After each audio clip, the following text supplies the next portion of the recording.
चाहते। कुछ स्टार्टअप ऐसे हैं जो सिर्फ टेक्नोलॉजी में इनोवेशन करना चाहते हैं। किसी को लगता है मैं ड्रोन बनाऊं, किसी को लगता है कि मैं घर में बिजली की व्यवस्था ऐसी खड़ी कर दूं। अपने किसी 4 दोस्तों को देख जानती होगी जो टेक्नोलॉजी में एक्सपर्ट हैं। एक आध दोस्त है फाइनेंस में एक्सपर्ट है। चलो 4 लोगों की टोली बना दे, साइड में अपन स्टार्टअप शुरू करते हैं। जरूर नहीं कोई स्टार्टअप के लिए कोई 25 साल की उम्र चाहिए, आप कभी भी शुरू कर सकते हैं। छोटे छोटे स्टार्टअप से भी काम शुरू हो सकता है। तो मैं समझता हूँ कि अगर आपकी रुचि है तो बहुत अच्छी बात है।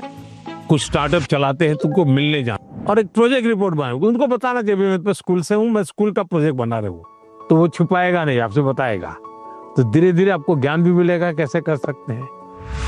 सर, हमेशा मुझे ये डर रहता है कि कहीं मैं पढ़ाई में ज़्यादा फोकस करूँ तो मैं अपनी पैशन खो दूँ, अगर मैं अपने पैशन पे ज़्यादा फोकस करूँ तो मेरी पढ़ाई छूट जाएगी। दोनों के बीच में बैलेंस कैसे लाऊं? देखिए, पहली बात है कि 2 अलग चीजें, ऐसा आप मानते क्यों हैं? दोनों उपयोगी हैं। जैसे मान लीजिए आपको आर्ट का शौक है? और आपने साइंस का कोई विषय पढ़ा और उसमें कोई लैब की चर्चा है और कुछ केमिकल मिलाने की चर्चा है, तो आप ऐसा कीजिए, कागज लीजिए, लैब बनाए, कागज पे पेंटिंग कर लैब बनाए। फिर जो केमिकल पढ़ने के थे हर बोतल में केमिकल का नाम लिखे। फिर आप पढ़ने में आया था कि भाई इस केमिकल को मिलाने से ऐसा कलर बनता है, तो एक दूसरा चित्र बनाइए उस पॉट के अंदर वो कलर। तो आपका चित्र का काम भी हो गया और आपको वो लेसन भी याद हो गया। यानी एक साथ दोनों चीजें बहुत अच्छी तरह से आप कर सकते हैं। आपके थकान को उतरने के लिए भी एक प्रकार से आपके पास जो कला है, क्राफ्ट की, जो कुछ भी आपके सीखने की इच्छा है, वो आपको मदद कर सकती है। डेली या सप्ताह में 2 दिन आधा घंटा इसके लिए दो। समाज जीवन में जिसकी जरूरत है वो शिक्षा तो करनी है, लेकिन जो व्यक्ति के जीवन में उपयोगी है वो आप इसे कर सकती है। हमारा देश भी 2047 में डेवलप्ड राष्ट्रों के साथ एक होने वाला है। सो मेरा प्रश्न क्या है कि हम नवयुवक इसे हासिल करने के लिए क्या कर सकते हैं? मुझे अच्छा लगा कि मेरे देश के 10th 12th के बच्चों के मन में भी 2047 विकसित भारत का ड्रीम है। ये मेरे लिए बहुत बड़ी खुशी की बात है ना। आज मुझे अब मजा आएगा। वाह, देखिए ये चीज है ना। अब 2047 में विकसित भारत यानी क्या है? आपने कभी सिंगापुर के विषय में सुना होगा। सिंगापुर एक जमाने में एक मछुआरों का छोटा सा गांव था, उसमें से आज इतना बड़ा बन गया। तो ली कुआन यू कहते थे कि भाई अगर हमको डेवलप कंट्री बनना है तो हमें अपनी आदतें डेवलप कंट्री के लोगों की होती वैसी बनानी पड़ेगी। हमें थर्ड वर्ल्ड कंट्री की तरह कहीं पर भी कूड़ा कचरा फेंक दिया, कहीं पर थूक दिया, ये नहीं चल सकता। सिर्फ कहीं जाना है, भाई यहाँ पर रेड लाइट है, मुझे स्कूटर खड़ा कर देना चाहिए। अब छोटी सी चीज है कि भाई हम परिवार में तय करेंगे कि हमारे घर में खाने के बाहर कुछ भी जूठा नहीं छोड़ेंगे। बताइए, सब लोग ऐसा करें तो कितना खाना बचेगा, कितना बड़ा फायदा होगा। तो एक नागरिक के नाते मैं अगर इन चीजों का जीवन में ठीक से पालन करूं तो मतलब कि मैं विकसित भारत के लिए कंट्रीब्यूट कर रहा हूं। अब जैसे वोकल फॉर लोकल, मैं मेरे देश की चीजें खरीदूंगा। मैं भारत में जो चीजें बनी उसको लूंगा। जैसे मैं कहता हूँ वेड इन इंडिया। अब कुछ लोग, पैसे वाले लोगों को लगता है दुबई में जाके शादी करेंगे। वहां हिंदुस्तान में क्या कमी है भाई? हम सब देश के नागरिक छोटी छोटी चीजों को करें, हम जरूर विकसित भारत बनाने में अपना दायित्व निभा सकते हैं, हम कंट्रीब्यूट कर सकते हैं। We were shocked that, oh my God, a student is actually concerned about this, and he told us that it's the small steps that matter, not the large ones. मेरा आपसे प्रश्न ये है कि कोई भी छात्र या कोई भी मनुष्य अपना जीवन जब व्यतीत करता है तो बहुत सारे चुनौतियों का सामना करता है। जब चीज़ें डिफिकल्ट हो जाती है तभी हमको हमारा जो मोटिवेशन होता है जीवन व्यतीत करने में वो कम होता है। तो ऐसी स्थिति में सफलता प्राप्त करने के लिए हमें मोटिवेशन की ज़रूरत है या अनुशासन की? दोनों चीजें महत्वपूर्ण है जीवन में। अगर अनुशासन है ही नहीं तो कितना ही इंस्पिरेशन होगा तो वो इंस्पिरेशन क्या काम का आएगा।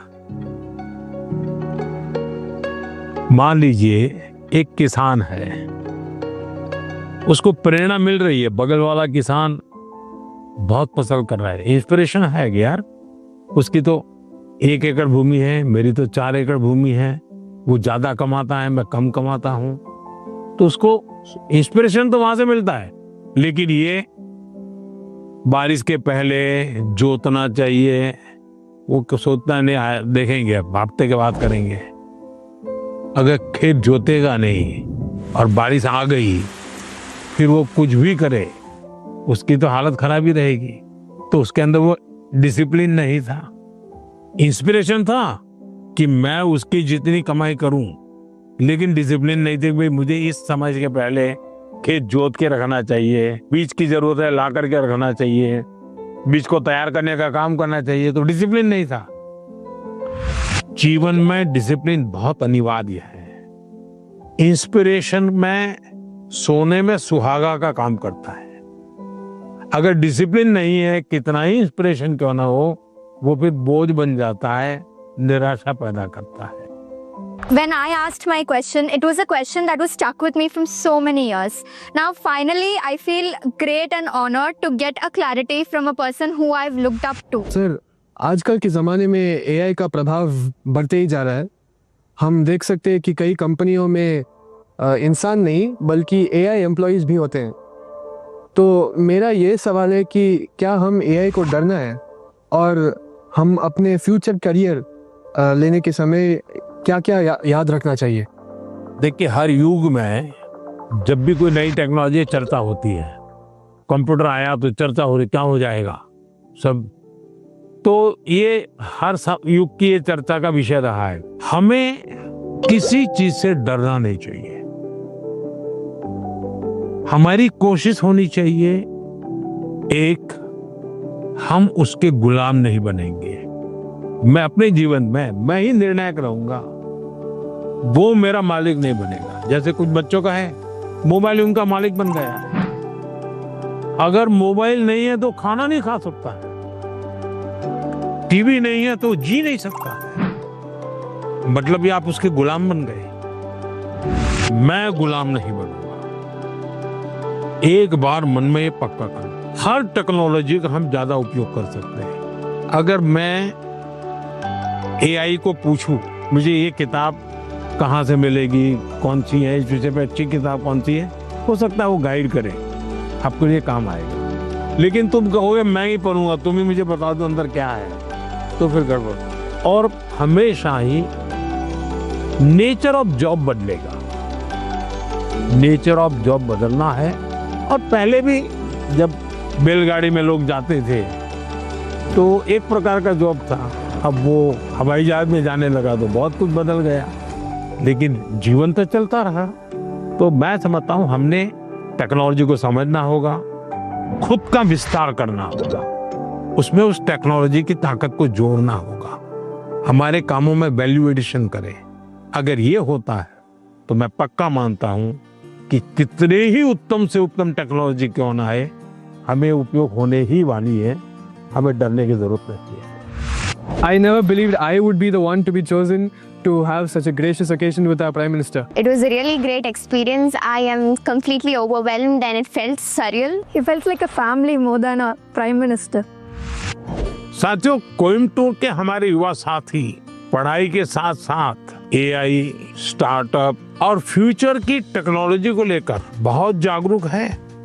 और मैं कह सकता हूँ यही तो है युवा भारत की युवा सोच, जो विकसित भारत 2047 के संकल्प को नीत नई मजबूती दे रही है। साथियों, परीक्षा पे चर्चा का मतलब ही है साथ बैठकर बात करना और एक दूसरे से सीखना। और इसी सिलसिले को आगे बढ़ाते हुए हमारी चर्चा कुछ हफ्तों के बाद कोयम्बटूर से निकल करके छत्तीसगढ़ की राजधानी रायपुर पहुंच गई। वहां भी बच्चों से मेरी बहुत दिलचस्प बातें हुई और मैं कह सकता हूं सिर्फ बातचीत नहीं, बहुत मजेदार चीजें खाने का भी मौका मिल गया। आप भी इसका आनंद लीजिए।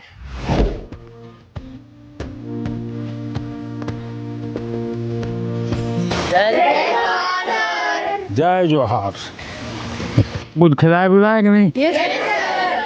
हैं? हाँ, आप भी बहुत सारी मीटिंग्स अटेंड करके आए हैं। आप भी हमारे यहाँ का खाना चाहेंगे? ये थे जी कैसे बनता है? सर, ये बेसन को गोल गोल आकार देकर उसको तलते हैं। अच्छा, और ये नमकीन होता है। तो कब खाते हैं ये लोग? सर, दिवाली के टाइम, दिवाली टाइम में खाते हैं। ज्यादातर दिवाली टाइम पे बनता महाराष्ट्र में इसको क्या कहते हैं? है। महाराष्ट्र में ऐसा ही बनता हो, चकली कहते हैं। हाँ सर। ये क्या है? सर, ये खुरमी है। हाँ। हमारी गुड़ से बनती है, आटे से बनती है, सूजी से बनती है। हम्म।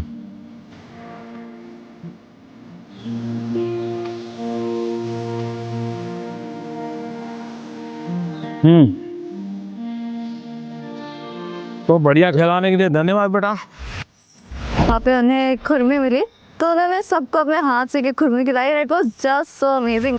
आपके मन में भी कुछ सवाल आते होंगे आज आप लोगों को यहाँ आने के लिए मौका मिल गया तो बताइए। हम स्टूडेंट्स को भी एग्जाम्स के बाद वेकेशन से जाने का बहुत मन करता है, तो आप इंडिया में कोई ऐसी 5 जगह बता सकते हैं जहां हम भी जा सकें? आप जिस तहसील में से हो, कौन सा तहसील है आपका? सर, मैं रायपुर से। रायपुर से। रायपुर तहसील में कौन कौन सी चीजें हैं, इसका जरा लिस्ट बनाओ। 1 घंटा लगेगा, 2 घंटे लगेंगे, जाऊंगा। फिर लिस्ट बनाओ जिले में कौन से हैं जो देखे नहीं हैं। फिर तय करूं मैं राज्य में कौन से हैं, छत्तीसगढ़ में ऐसी कौन सी जगह मैं गया नहीं हूँ। हमें कहीं पर भी जाए स्टूडेंट के रूप में जाना चाहिए, तब टूरिज्म का मजा आता है। रेल के डिब्बे में जाना और साथ में खाना भी ले जाना, देखना चाहिए कैसा अनुभव होता है। भीड़ होती है, क्या होता है, लोग बातें करते हैं, क्या करते हैं, इसका एक आनंद होता है, जीवन में सीखने को मिलता है। भारत इतनी विविधताओं से भरा हुआ है, एक जिंदगी भी कम पड़ जाए देखने के लिए। सर, मेरा प्रश्न आपसे यह है कि कभी कभी हम एग्जाम के दौरान रिवीजन नहीं कर पाते हैं, जिससे हमारा मन अशांत हो जाता है। तो सर, हम अपने मन को शांत कैसे करें, एग्जाम के दौरान भी और एग्जाम हॉल में जाने से पहले भी? 1 वीक देख लीजिए परीक्षा के पहले का, सभी चीजों को आपने ऊपर नीचे तो कर ही लिया होगा। आप मान के चलिए आपने जो सुना है, आपने जो पढ़ा है, वो बेकार नहीं गया है, कहीं ना कहीं तो स्टोरेज है ही है वो। आप शांत मन से बैठ लीजिए, चिंता मत कीजिए, जैसा पेपर आता है देख लीजिए। दूसरी चीज, आप अच्छा विद्यार्थी बनना है ना, आपको उस विषय पर ग्रिप होनी चाहिए ना, तभी तो अच्छे विद्यार्थी बनोगे। सब्जेक्ट पर ग्रिप कैसे आएगी? एक अच्छा खिलाड़ी कैसे बनता है? निरंतरता बनाए रख, डिसिप्लिन में रख, रूटीन में चलता है। सबसे बड़ी बात है वो लगातार कंपटीशन करता रहता है, गिरता है, पटकता है, हारता है, जीतता है, करता है, उसमें से वो खिलाड़ी बनता है। ठीक है, आपको मैं एक सुझाव देता हूँ, आप करिए। आपके क्लास में कुछ विद्यार्थी होंगे, आपको लगता है जरा पढ़ने में थोड़ा कम है, ऐसे तो होते ही हैं, हाँ? ऐसे एक आध को आप दोस्त बनाइए, ये टेक्निक बहुत कायम आएगी आपको। उसको कहो कि मैं आज तुझे मैथ सिखाना चाहता हूँ। अब उसको मैथ सिखाने के लिए आप जो मेहनत करेंगे, दिमाग फोकस करेंगे, आपका मैथ्स पक्का होगा कि नहीं होगा? मैं ताइक्वांडो खेलती हूँ और मैं आगे चल के स्पोर्ट्स पर्सन बनना चाहती हूँ। अपनी स्टडीज और स्पोर्ट्स को बैलेंस करके कैसे रख सकती हूँ? शिक्षा की जीवन में भी जरूरत है, समाज जीवन में भी जरूरत है। इसको अंडर एस्टिमेट नहीं करना चाहिए। ये गलती कभी मत करना कि खेल में मैं बहुत अच्छा हूं इसलिए मुझे पढ़ने की जरूरत नहीं है, लेकिन शिक्षा ही सब कुछ कर लेगी ऐसा नहीं है। आप में हुनर है जो भी है उसको डेवलप करना चाहिए। खिलाड़ी बनने के लिए खेले वो एक विषय है, लेकिन जिंदगी में खेल होना चाहिए ये भी बहुत जरूरी है। जिंदगी खेल होने से बचाना है तो जिंदगी में खेल होना चाहिए। खेलना भी है, खेलूंगा तो खिलूंगा, और पढ़ना भी है ताकि और लोग कहें नहीं कि इसको कुछ पढ़ना उड़ना आता नहीं इसलिए मैदान में रहता है। नहीं, पढ़ने में भी मैं पावरफुल हूँ, खेलने में भी पावरफुल। वो जो भी बताए उसको मैं अपने लाइफ पे इम्प्लीमेंट करने का कोशिश करूँगी और मैं लफ्ज़ों में बयान नहीं कर सकती आज जो भी हुआ। सर मेरा सवाल ये है, जैसे कुछ सालों पहले आपने स्वच्छ भारत स्टार्ट किया था, हमारा नया रायपुर भी डेवलपमेंट की ओर जा रहे हैं, तो हम एज अ स्टूडेंट उस डेवलपमेंट के लिए अपने इन्वायरमेंट को प्रोटेक्ट करने के लिए क्या कंट्रीब्यूट कर सकते हैं? प्राकृतिक संपदा को बचाने का हमारे स्वभाव में आना चाहिए और धीरे धीरे हमें लोगों को जोड़ना चाहिए। अब जोड़ते रहते हैं तो बदलाव आता है। खुद के जीवन में कुछ नियमों का अगर हम पालन करते हैं, जैसे अब पानी, मुझे बताइए कि मैं ब्रश कर रहा हूँ और पानी बह रहा है। अरे भाई तुम ब्रश कर रहे हो तो पानी तो बंद करो, जब मुंह धोओगे तब पानी लेना। छोटी छोटी चीजें होती हैं। एक बार मैं एक गांव की यात्रा कर रहा था, दूर से मैंने देखा कि एक जगह एकदम से जंगल जैसा लग रहा है, बड़ा हरी भरा। तो क्या है, बोले तो स्कूल है। तो सब इतना सूखा है, ग्रीन है। वहाँ एक टीचर थे, उस टीचर ने ये जो पेट्रोल पंप होता है वहाँ जो ऑयल के कैन वगैरह होते हैं वो इकट्ठे करते थे वो, और बच्चों को कहते थे कि तुम्हारे घर में वो जो पानी होता है जिसमें खाने का कुछ अंश होता है वो इस बोतल में रोज स्कूल आओगे तब भर करके आना। तो सारे बच्चे वो बोतल भर के या जो उनको कंटेनर दिया है वो भर करके आते थे, और उन्होंने वहाँ पेड़ लगाए थे। हर बच्चे को एक पेड़ दे दिया गया था। वो जो पानी ले आता था वो उसमें डालना होता था। उसको फर्टिलाइजर का भी काम करता था, सब्जी वब्जी के टुकड़े होते थे। उसके कारण वो पूरा स्कूल को चारों तरफ एकदम से ग्रीन बन गया था। एक टीचर ने इतना बड़ा परिवर्तन लाया। मानवीय रूप से व्यवहार करे तो बदलाव शुरू हो जाता है। छोटी चीजें हैं, हम आराम से कर सकते हैं। समाज का वातावरण हमारे स्वभाव में आना चाहिए। आप इतने साल से देश को संभाल रहे हो, देश के लीडर हो, तो आप फ्यूचर जनरेशन से, हम बच्चों से ऐसी कौन सी क्वालिटी एक्सपेक्ट करते हो कि हमारे अंदर आनी चाहिए एक लीडर के रूप में? ऐसा लीडर बनना है कि लीडर बनना है? दोनों बनना है। देखिए, पहले लीडर बनिए। जो काम है मन में तय करिए, कोई करे या ना करे मैं करूंगा।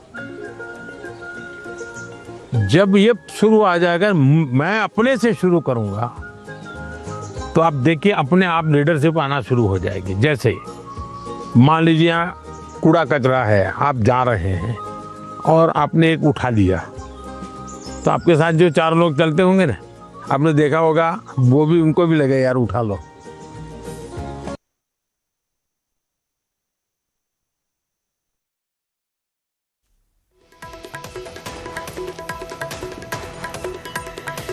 यानी पीएम नरेंद्र मोदी। लीडरशिप में क्वालिटी होनी बहुत जरूरी है कि आप 10 लोगों को अपनी बात समझा पाओ। थोपनी नहीं है, समझानी है। समझाने के लिए पहले उसको समझना है। जो उनको समझ पाता है वो समझा पाता है, जो उनको नहीं समझता है वो कुछ नहीं समझा पाता। और इसलिए हमारी कोशिश ये होनी चाहिए कि उनको समझना चाहिए।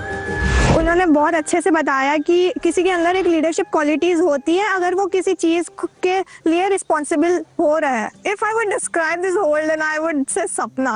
मैं प्रधानमंत्री से मिली। I am very lucky. बहुत अच्छा था, मतलब ऐसा एक्सपीरियंस जो लाइफ में बहुत कम लोगों को मिलता है। परीक्षा की तैयारी के अनुभव, परीक्षा के समय आने वाले विचार, स्ट्रेस और लोगों की एक्सपेक्टेशन से जुड़े हुए ढेर सारे सवाल लगातार चर्चा का हिस्सा बनते हैं। और परीक्षा पे चर्चा का मकसद ही है कि हमारे युवा साथी इस पर खुलकर बात करें। परीक्षा पे चर्चा सिर्फ बोर्ड एग्जाम की तैयारियों से जुड़ी नहीं है। मैं जब आपके सवाल सुनता हूं तो स्वाभाविक है मेरे मन को भी वो छूते हैं। मैं अंदाजा लगाता हूं कि जीवन के कई पहलुओं से जुड़ी हुई बातें हमारे युवा मित्रों के मन में लगातार चल रही है। मैं अब आपको गुजरात लेकर चलूंगा। वहां के बच्चों ने और विशेषकर ट्राइबल बेल्ट के मेरे आदिवासी बच्चों ने जो सवाल पूछे और उन्होंने तो मुझे सचमुच में हैरत में डाल दिया था।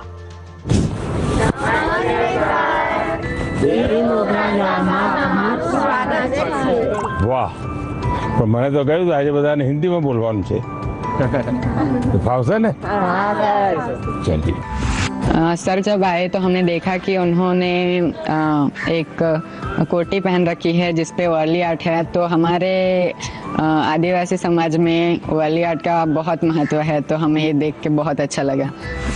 तुम बहुत एक्साइटेड थे आपका मिलने के लिए। किसी और बच्चे को आपसे मिलने और आपसे बातें करने के लिए कितने सवाल होते हैं, लेकिन हम उतने नसीब वाले हैं कि जो आपके साथ बातें करें। आप कितने दूर से आए? हम यहाँ डेडियापाड़ा से। डेडियापाड़ा से ही आए? अच्छा। हम मांडवी से। मांडवी, अच्छा। क्या नाम? जय। जय और रवि है। इतने बड़े हो गए आप लोग। पहचानते इनको? बताया कैसा मेरा परिचय आपसे? इनकी हिम्मत आई कि नहीं आई सबका? हाँ, ये मुझे पहले भी एक बार मिलने आए थे दोनों। चलिए बताइए, आप लोग कुछ पूछना चाहते हो, कुछ जानना चाहते हो, बताइए। सर हमारे माता पिता ने यह बताया कि पहले कुछ आदिवासी इलाके थे जो बहुत ही पिछड़े हुए थे, तो उन्होंने यह भी बताया कि आपका गुजरात के आदिवासी इलाकों से बहुत लगाव भी और आपने वहाँ बदलाव भी किया। तो मैं जानना चाहूँगा कि आपको इस चीज़ की प्रेरणा कहाँ से? आपको पाल चित्रिया की घटना मालूम है? हाँ है। वहाँ आदिवासी समाज के बहुत बड़ा आज़ादी का संघर्ष लड़ा था। एक बार बहुत भयंकर अकाल हुआ था, तो उस समय मैं उस क्षेत्र में काफी दिनों तक रह करके काम करता था। तो उस समय लगता था कि यहाँ एजुकेशन पे ध्यान देना चाहिए। उसके बाद जब मुझे मौका मिला, मुख्यमंत्री बना, तो मैं ध्यान देने लगा। आपको हैरानी होगी, एक समय ऐसा था कि उमरगांव से अंबाजी तक एक भी साइंस स्कूल नहीं था। तो बाद में आपने तो देखा, अब तो 2 यूनिवर्सिटी है, साइंस स्कूल है, इंजीनियरिंग ITI है, ये बहुत सारा बदलाव आया है। उसका बहुत बड़ा लाभ हो रहा है। हाँ सर। आज भी आपको मालूम होगा, एक मैंने PM जनमन योजना बनाई है। आदिवासियों में भी कुछ इलाके और कुछ लोग हैं, समाज वो और पीछे रह गए हैं। तो मुझे फिर उनके लिए अलग से स्कीम बनानी पड़ी, अलग से बजट बनाना पड़ा।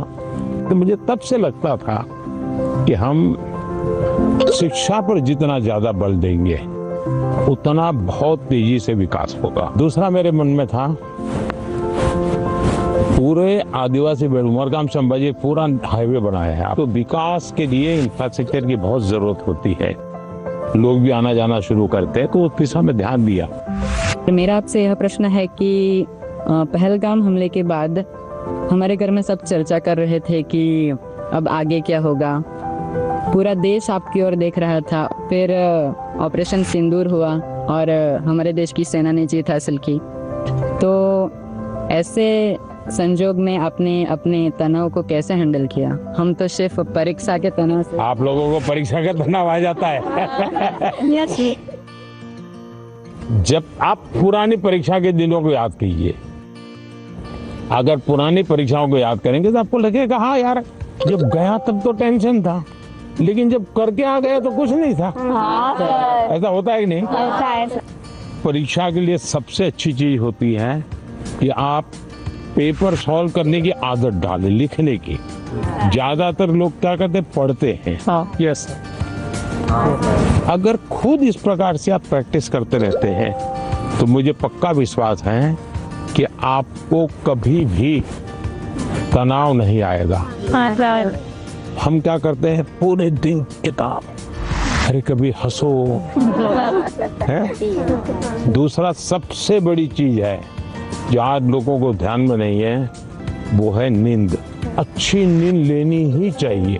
आपको लगेगा ऐसा कैसा प्रधानमंत्री है जो सोने की बात करने के लिए आया, हम तो एग्जाम के लिए पूछ रहे थे। लेकिन वो नींद इतनी पूरी लेते हैं तो बाकी समय आपका बहुत ही फ्रेश, नए विचार, नए आइडिया, मन बहुत प्रफुल्लित रहता। हम डॉक्टर या कभी इंजीनियर या कभी अफसर बनना चाहते हैं तो हमें आगे बढ़ के अपना करियर कैसे चूज करना चाहिए सर? अगर आपने एक महीने में 10 चीज अलग अलग बता दी तो घर वाले क्या कहेंगे, इसका तो कोई ठिकाना ही नहीं। ये तो अच्छी चीज है कि आपको कुछ किसी को देख के लगा मैं भी ऐसा बनता तो क्या होता। अगर ये हमको करना है, जो व्यक्ति बहुत बड़ा बन गया है वो बड़ा बनने की इच्छा होना बुरा नहीं है, लेकिन वो बड़ा बना है तहीं से अपने को जोड़ो मत। कहाँ से शुरू किया था, अगर आपका ध्यान उस पर होगा तो फिर अगर हाँ यार यहाँ से चलो मैं शुरू करता हूँ। कोई कहेगा कि मैं क्रिकेटर बना, लेकिन जब मैं 8वीं कक्षा में था तो सुबह 4 बजे उठ करके साइकिल चला करके स्टेडियम तक जाता था और फिर मैं 2 घंटे प्रैक्टिस करता था। तो फिर तो मैंने कहा अच्छा इतना मेहनत करना पड़ता है, चलो मैं शुरू करता हूँ। अभी तो क्या लगता है, देखिए यार सेंचुरी लगा दी, फोटो छप गई। तो सपनों के लिए जीना सीखे, सपनों के अनुकूल जिंदगी बना, लेकिन शोर अगर मचाए तो सफलता शोर मचाए। हाँ। जैसे ही आप नंबर 1 आ जाएंगे तो सफलता शोर मचाएगी नहीं मचाएगी? मचाएगी। पूरे स्कूल को पता चलेगा नहीं चलेगा? चलेगा। पूरे गांव को पता चलेगा नहीं चलेगा? तो हमारी कोशिश ये होनी चाहिए। सर ने जो बातें कही, जो मैंने सुनी, सब मैंने अपने जीवन में आगे बढ़ने के लिए और आगे बढ़ के कुछ बनने के लिए सब अपने लिए सोचा। आइए सर, अब हम ले चलते हैं हमारे कल्चर से रिलेटेड कुछ चीजें दिखाने। सर, ये है वारली पेंटिंग्स है, जो एक कार्डबोर्ड बनाते हैं उससे ऐसे पेंटिंग करते हैं। ये सभी वो चीजें हैं जो हमारे कल्चर से रिलेटेड है। सर, हमने आदिवासी कास्टे जो आदिवासी है उनके कलाकृतियों को रिप्रेजेंट किया है, जैसे कि चित्रकला है, ये लिपन आर्ट, ये जो मैंने बनाया ये है पिथुरा आर्ट।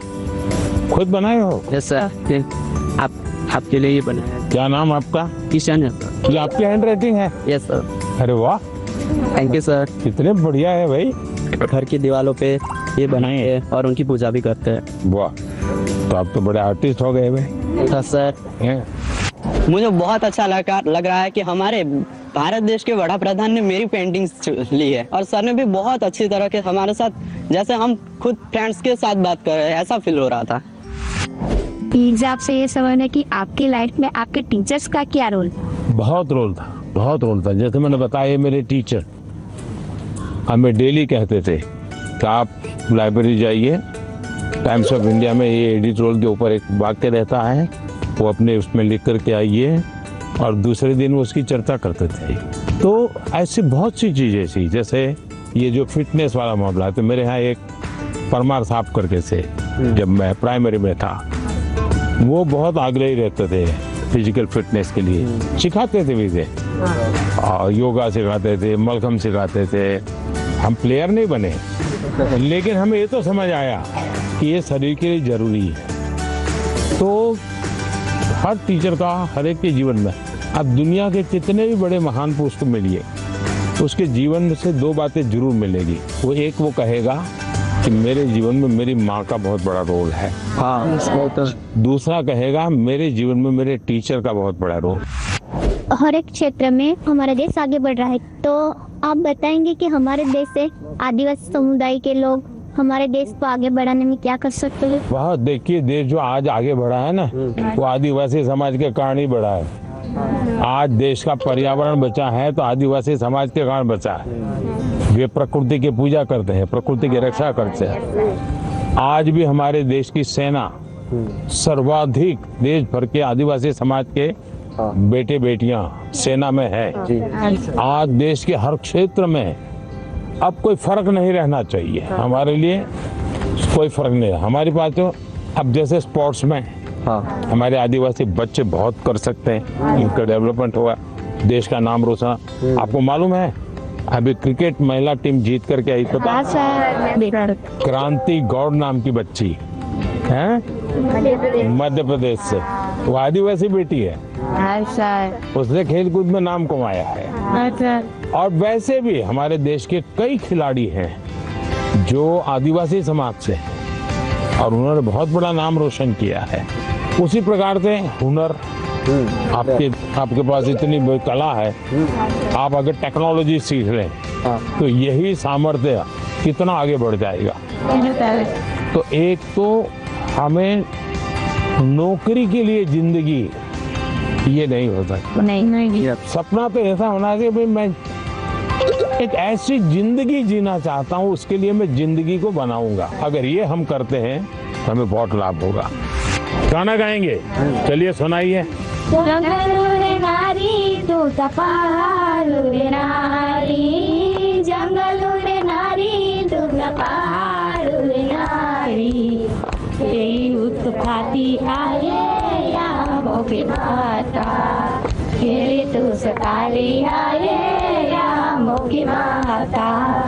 हम सबने मिलके उनके लिए गाना गाया जो कि यहाँ मोगी माता के बारे में था। वो कहाँ रहते हैं, कैसे रहते हैं, वो सब था उस सॉन्ग में। हमारी बहुत सारी बातचीत हुई सर के साथ कि कैसे जीवन में हमेशा खुश रहे, सारे स्ट्रेस को कैसे दूर करें, अपने टाइम मैनेजमेंट कैसे करें और एग्जाम के बारे में भी कैसे मतलब पढ़ाई करें, एग्जाम से डरना नहीं है। पहले तो मुझे खुद पे आंखों पे भरोसा ही नहीं हो रहा था कि पीएम सर हमारे सामने है। पता ही नहीं चला कि टाइम कहाँ चला गया।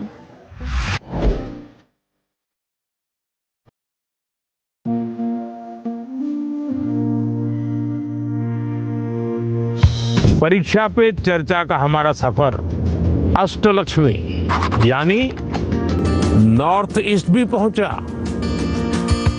और गुवाहाटी में परीक्षा पे चर्चा, और वो भी ब्रह्मपुत्रा के उस बहते हुए प्रवाह के बीच मजे से सैर करते करते चर्चा भी चलती रही।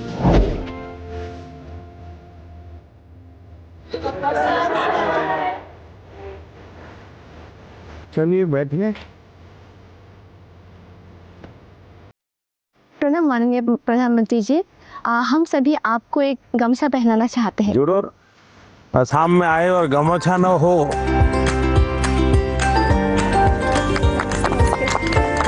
वाह। उनका जो प्रेजेंस है ना वो बहुत ही कामिंग है, लाइक रिलैक्स जैसा लग गया। बैठे रहने पर जो एंजाइटी होती है सब निकल गया। उनके साथ एक साथ बहुत बातें की है फिर हमने। अच्छा, आप लोगों ने परीक्षा पे चर्चा कार्यक्रम पहले कभी देखा है टीवी पर? अच्छा, कभी आप लोगों ने किताब देखी? Exam warrior. तो उसमें से फिर आपको पहले जो सोचते थे परीक्षा के पहले और अब सोचते हैं, उसमें क्या फर्क है? किताब पढ़ने के बाद या कार्यक्रम देख क्या फायदा हुआ आपको? परीक्षा से इतना डर नहीं लगता। आपके जो मंत्र दिए है ना, वैसे जैसे कि लाइक परीक्षा को एक सेलिब्रेशन उत्सव की तरह सेलिब्रेट करना चाहिए। तो अब थोड़ा थोड़ा परीक्षा की तरफ से मतलब डर कम रहा है। पर लेकिन डर तो घर के लोग डराते हैं ना। हाँ? पूछते हैं कि लाइक वो एक नंबर कहाँ गया, क्यों कटा एक नंबर। जीवन में अगर संतोष हो जाता बस बहुत हो गया, अब क्या, तो फिर जीवन में प्रगति नहीं होती। ये जीत तो रहनी चाहिए मन में, लेकिन उसके लिए मैंने मंत्र में एक बात बताई है। सर, हमें किसी और से प्रतियोगिता नहीं करना चाहिए। शाबाश। मैंने ये कहा है कि हमने लगातार खुद से कंपटीशन करते ही रहना चाहिए। कोई हमें कहता भी 99 आए, एक क्यों नहीं आया? ठीक है, उन्होंने कहा बात अलग है, लेकिन खुद को भी पूछना चाहिए कि मेरे जीवन में ये बदलाव क्यों आया, ये कमी क्यों रही, क्या कारण था। अच्छा, आपके मन में कुछ सवाल होंगे तो जरूर पूछिए। मेरा आपसे यह प्रश्न है कि मैंने सुना है कि आप अपने रोजमर्रा की जिंदगी में एक पर्टिकुलर डाइट हेल्दी रहने के लिए फॉलो करके चलते हैं, तो हम छात्र ऐसा कौन सा मैजिकल डाइट फॉलो करके चले जिससे कि हम एनर्जाइज्ड और फोकस रह पाए और हमारा सबसे बेहतर प्रदर्शन आ पाए परीक्षाओं में। हकीकत ये है कि मेरा कोई डाइट का सिस्टम ही नहीं है, क्योंकि मैं पहले अलग अलग परिवारों में भोजन करता था, तो इतना ही रहता था कि मैं वेजिटेरियन हूँ तो वेजिटेरियन खाऊंगा, फिर उस घर में जो होता था वो मैं खाता था। दूसरा, मुझे खुद को कभी पकाना पड़ता था, कभी खिचड़ी पका देता था। खिचड़ी खाते हैं नहीं हम। डाइट आपकी पसंद का होना चाहिए, यानी ऐसा नहीं दवाई की तरह डाइट नहीं खाए। तय करो कि पेट भर के खाना है कि मन भर के खाना है। आप ज्यादातर लोगों के क्या होता है, मना न करे तब तो खाते रहे। अनाज जो है पेट भर के खाते हैं, लेकिन सांस सीना भर के नहीं लेते हैं। यहाँ उल्टा करना चाहिए।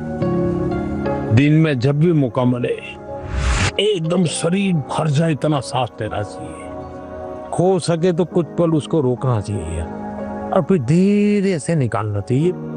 हम लोग क्या करते हैं, खाना यानी बाकी 50 कामों में शरीर को सबसे आखिरी प्रायोरिटी देते हैं, लास्ट प्रायोरिटी।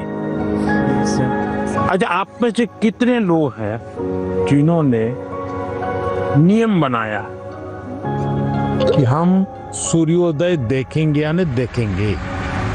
ऐसे कितने हैं? सनराइज, ये शरीर को ये चीजें एक ताजगी देती हैं, एक एनर्जी देती हैं। इनको हमने आदत बनाई है, शरीर को सबसे पहले प्रायोरिटी देना चाहिए। सर, अक्सर हमारे माता पिता हमारे दोस्तों के साथ हमारी तुलना करते हैं, परंतु उससे ज़्यादा दबाव हम पर तब पड़ता है जब हमारे अपने घर वालों या भाई बहनों से तुलना की जाती है। तो ऐसी परिस्थिति में हमें क्या करना चाहिए? मान लीजिए कह दिया पिताजी ने कि देख तेरी बहन के अक्षर कितने बढ़िया है, उसके हैंडराइटिंग कितने अक्षर है, तो अच्छा व्यक्ति क्या करेगा, उस बहन को कहेगा बहन मुझे सिखाओ ना मैं कैसे हैंडराइटिंग अच्छा बनाऊं। दूसरा क्या करेगा, बस ये माँ पापा माँ को बहन ही अच्छी लगती है, उसके हैंडराइटिंग अच्छे लगते, मैं इतनी मेहनत कर रहा हूँ देखते नहीं है। अगर परिवार में भी किसी एक की अच्छाई की बात होती है तो हमने उस भाई या उस बहन से उसकी अच्छाइयों को सीखने का प्रयास करना चाहिए और पिता माता को कहना चाहिए कि आपने अच्छी बात बताई है, ये चीज मेरे में नहीं है, मुझे बताइए मैं कैसे इसको तैयार करूं। तो पिता माता का आपकी तरफ देखने का तो देखिए ये बुरा नहीं मानता है, ये इसमें से सीखने का प्रयास करता है। कंपैरिजन से माँ बाप ने बचना चाहिए और मैं हर माँ बाप से कहता हूँ कि कृपा करके आप परिवार में किसी के सामने उतनी तारीफ न करें ताकि बच्चे की आदत खराब हो जाए। इतनी तारीफ न करें एक बच्चे की कि दूसरे बच्चे को लगे कि देखो हर बार ये तो इसकी बात दुनिया में बताते रहते, मेरी तो बताते नहीं। परिवार में अगर निकट हमसे कोई ज्यादा अच्छा है, हमें मनोमन उसको गुरु मान लेना चाहिए।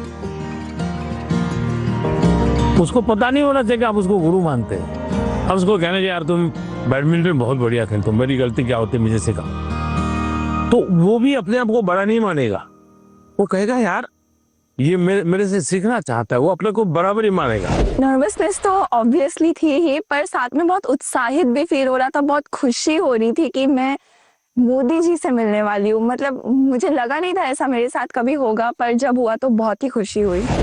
अक्सर छात्रों को स्टेज में या फिर लोगों के सामने बात करने में तकलीफ होती है, इसमें आत्मविश्वास बढ़ाने के लिए आप हमें क्या सलाह देना चाहेंगे? तो आप अगर उनको सलाह देनी है तो क्या दोगे? हाँ आइए मेरे पास, आगे आगे सब लोग आइए। अगर किसी को 1 2 3 में कहना है तो कैसा है? सर आत्मविश्वास रखना चाहिए। हाँ ये आत्मविश्वास जो है ना, उसमें 2 शब्द है। 2 शब्द कौन कौन से हैं? जिसका अपने आप पर विश्वास है उसको कभी डर नहीं लगता। आपको अपने पर विश्वास है क्या? अगर खुद पर विश्वास है तो आप हर चीज को पार कर सकते हैं। जिसको खुद पर विश्वास होता है करता क्या है? पूरी परिस्थिति का मनोमन अध्ययन करता है। आपने स्वामी विवेकानंद जी का ने एक चिट्ठी लिखी थी जब शिकागो में उनका भाषण हुआ, जो बहुत प्रसिद्ध भाषण है और विवेकानंद जी की बहुत तारीफ भी होती है। लेकिन उन्होंने अपने एक शिष्य को चिट्ठी लिखी, जब मुझे शिकागो में बोलना था मैं बहुत नर्वस हो गया कि दुनिया के इतने बड़े बड़े विद्वान, आयु में इतने बड़े बड़े लोग, इतने तपस्वी लोग, मैं क्या बोलूंगा। तो उन्होंने उसको लिखा मैं बहुत आप, और फिर बोले मैंने मन में माँ सरस्वती को याद किया और माँ सरस्वती को मैंने कहा कि माँ मुझ में जितनी शक्ति है उसको जगा दो। जो कुछ मैं सीखा हूं वो एक साथ मेरे जुबा में आ जाए। बोले मैंने ऐसी प्रार्थना की और मैं गया मंच पे, और जब मैंने sisters and brothers of America ऐसा कहता ही 2 मिनट तक तालियां बजती रही। बस वो एक टर्निंग पॉइंट बन गया। विश्वास आ गया। नहीं नहीं नहीं, मैं सोचता था वैसा मैं नहीं हूं, मेरे भीतर तो कुछ है। आत्मविश्वास आ गया। तो हर एक के जीवन में आज कितने ही अच्छे वक्ता क्यों न हो, कितने ही बड़ा अच्छे खिलाड़ी, आपने देखा होगा क्या सचिन तेंदुलकर कभी 0 से आउट नहीं हुए क्या? होता है तो वो सर पकड़ के बैठ गए क्या? इसका मतलब हुआ हम जो स्थिति है उसको ऑब्जर्व करें, सिचुएशन को एक बार अंदाज कर लेना चाहिए। ऐसा हुआ था, अब देखना आपको लगेगा हाँ अरे ठीक है मैं कर लूंगा। जो आत्मविश्वास शब्द है ना उसको सच्चे अर्थ में जीवन में समझना चाहिए। आत्मा की बात, खुद की बात है, कोई ठीक नहीं कर पाए, हमें ही करना होता है। मैं आपके सामने गाना प्रस्तुत करना चाहूंगी। हाँ गाना सुनाओगी? हाँ, डॉक्टर भूपेन हाजरिका का। अरे वाह, बताइए।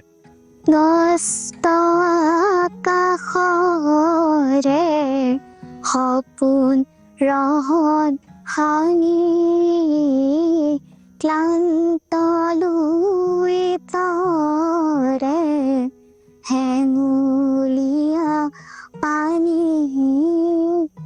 वाह, हमारे गांव में आज हमारे घर के पास माईजान टी स्टेट है। वहाँ पर मेरी मामी 8 सालों से चाय पत्ती तोड़ने की काम देखती है। तो आप चाय बागान से है? यस। आप पढ़ती हैं अच्छी तरह, माँ पढ़ाती है और चाय का भी काम करती है। तो क्या लाई हो? आपके लिए चाय पत्ती लाई। तो मुझे चाय बनानी होगी। हैं? चलिए बहुत बहुत धन्यवाद। आपकी माँ को हमारा प्रणाम कह देना। मैंने कभी सोचा ही नहीं था कि टी गार्डन का लड़का होके मैं प्रधानमंत्री जी से मिल पाऊंगा। मुझे विश्वास ही नहीं हो रहा है कि मैं प्रधानमंत्री जी से मिल पाया। इतना जनरेशन गैप होने के बाद भी जब वो हमारे बातों को समझते हैं, मतलब बहुत अच्छा लगा। आपने देखा कि कैसे एग्जाम की बात तो हुई ही, साथ ही लोकल संगीत, असम की चाय, वो भी परीक्षा पे चर्चा का यादगार हिस्सा बन गई। परीक्षा एक ऐसा अवसर है और परीक्षा के लिए हेल्दी कंपटीशन की भावना हमारी तैयारी को और बेहतरीन बनाती है। इन सभी चर्चाओं में स्थान अलग अलग थे, स्टूडेंट्स अलग अलग थे, अनुभव अलग थे, लेकिन हर चर्चा का उद्देश्य एक ही था, हर स्टूडेंट को सुनना, समझना और साथ मिलकर कुछ न कुछ सीखना। आप सभी को मेरी बहुत बहुत शुभकामनाएं। बहुत बहुत धन्यवाद।